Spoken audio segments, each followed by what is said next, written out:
that uses natural grass, or you could put artificial in there if you chose to do that. So I'm going to just go through the components of the kit and how to do the installation. It's pretty simple little kit.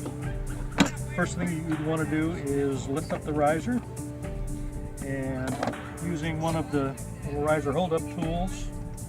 On the dual trajectory model, we have there's a little feature up inside there where that will sit up in there, and you can take the cap off and keep the riser up.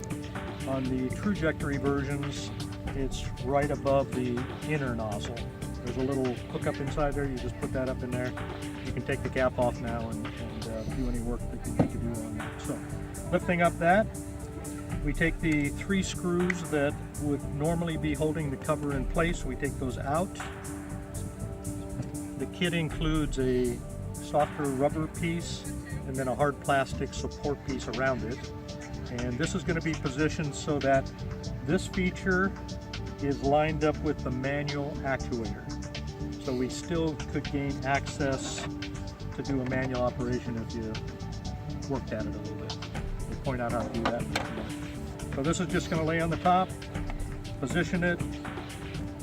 These little bosses fall right down into the holes where those screws were previously, and then the kit is going to include 3 longer screws that just hold that. That's going to hold the cover and the kit in place once that's firmly cinched down. Okay. Then the cap, we just need to take the screw out. The cap stays in place. And then the rest of the kit includes, again, a softer rubber piece, and then there's a hard plastic support part inside of there. That support part has a whole sequence of holes down inside there that would allow any water that might accumulate inside that cup to drain out, and then the slots, there's 4 slots along the edges that will allow that water to drain out as well. So it's not just going to sit there and get nasty on us. This gets positioned by, there's a little feature on the underside, a little tab on the underside, and that's going to line up with the pull-up feature that's on the cap. On the dual trajectory models, it isn't very important, but on the trajectory version that has the adjustment on the top, it's going to position it so that I could gain access to trajectory adjustment by going through this center position. So I'm going to line that up. It's just going to drop onto the cap.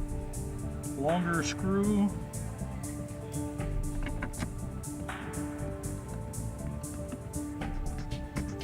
And that's the installation of the kit. So pretty simple.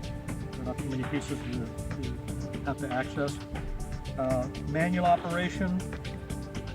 On the outside edge of the rubber cover, there's a rib right there. That identifies where the manual operator location is at. So you just got to find that. This is about a 1/4 inch below grade, so you just have to remove just enough soil to get in there. And this is going to poke through, and now I've got manual operation of the sprinkler.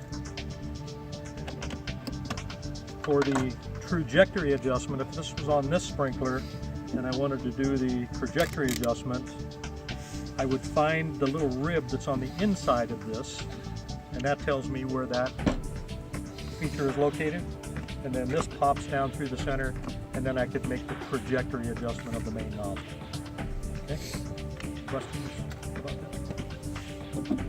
All right, so once this is installed, it's pretty much going to be a sod on top of the sprinkler. This is going to be finished grade right up to the lip here.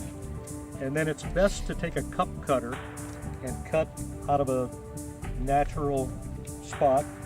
Cut it down just a little bit so that it'll fit inside, and just drop that whole slug of turf and soil down inside there.